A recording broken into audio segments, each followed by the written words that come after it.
So in today's video, I'm going to walk you through a specific example of a house that I wouldn't pay even close to list price for. I'm going to walk you through my research, what I do to find out why it's not worth what it is, so then hopefully you can recreate it for yourself using tools that are accessible to you or using your real estate agent or lender or whoever you have access to help you. Like many of you, our journey today starts on Zillow.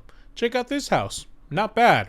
$444,000, only about 8 to 10 miles away from Scottsdale, where houses are in the millions.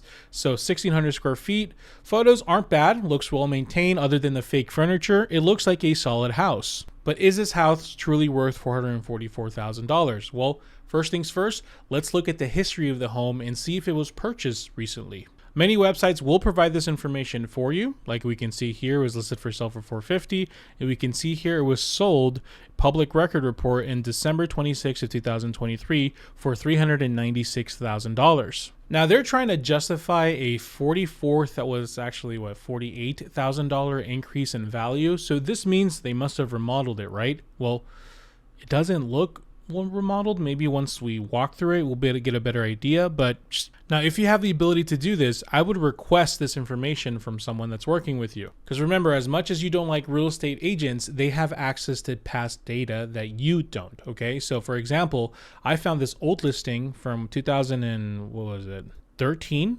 and looking at the photos, it's still like the same flooring. Like, it doesn't look that much different. I can see maybe like there's some updated bathroom or whatnot, but so I can make the conclusion that I don't really think it was remodeled. So off the bat, we know their equity position is about $48,000 after paying fees and commissions and whatnot. It doesn't really leave them in a good spot. So they probably are really doing their best to squeeze as much profit from this as they can, but we can keep that in mind as we go on to our next step. The next thing I'm going to do is I'm going to look at the comparables. Now this one is tricky. Check this out. If I do just like a general like neighborhood search, like maybe like a quarter mile, half a mile, you can look at the solds and it actually deceives you because you'll see some similar square footage homes that sold for like $455 or $440.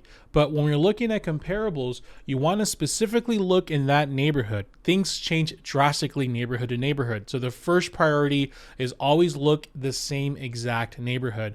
And you only should go out if there's no other choice. But of course, you keep that in mind. You go drive it just to make sure. Because yeah, you might see some neighborhoods that are very similar, but you need to actually physically go there to verify that for yourself. Once I remove the general area and only focus on exactly where this house is, which is Rose Garden Estates, we can see the only sold houses there sold for $400,000 in March of 2024 and $425,000 in August of 2023. So there hasn't been any sales in the mid 400 range in this specific neighborhood. We do see there's another house for sale that's significantly smaller for $442,000, but other than that, I'm not seeing much activity. Last but not least, I'm gonna look up the specific data of the average sales price in this zip code just to get a good feel of where the prices are trending. Are they going upward, downward, or what? So looking at the data, I can see something very interesting here. We're gonna zoom in from 2018, then we do see the obvious things of the massive spike boost and then the drop. We're gonna remove everything except single family resident homes. And we're going to focus specifically on houses under 2,000 square feet. I can see here from the drop in December 2022, there's just been steady growth. Like if you're looking at the mean line, the medium line here, we're not looking at these massive spikes or anything like that. It's gone from like 373 to like what, maybe 410. So it looks like it is trending upward, but from when they purchased the house in, what was it, December 2023, there really hasn't been much improvement. Maybe like what, $8,000. Once again, we're looking at the middle point. We're not looking at the huge spikes. Last but not least, when we look at the active and the under contract numbers, there's a few things to consider here. The active listing numbers are currently higher than they've ever been in the last, 4 years and the beginning half of the year.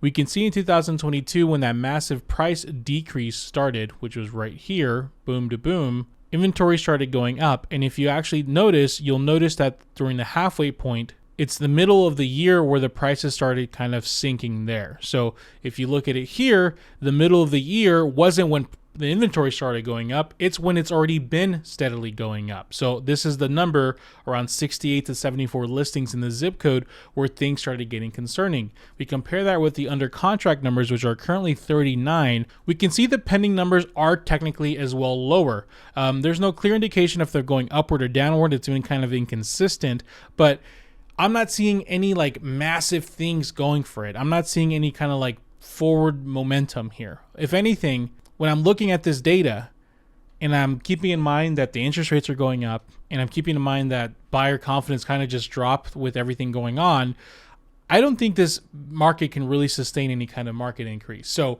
that being said, whenever we're in a downward market or a poor market, because every city is different, I tell you guys all the time, stop looking at national data. People looking at national data to give you their perception of the market, it's flawed because you have to look at every city individual. This zip code does not promote a lot of confidence. So if you are buying in the zip code, you should buy aggressively, buy below list, protect yourself as much as you can, or simply look in another zip code.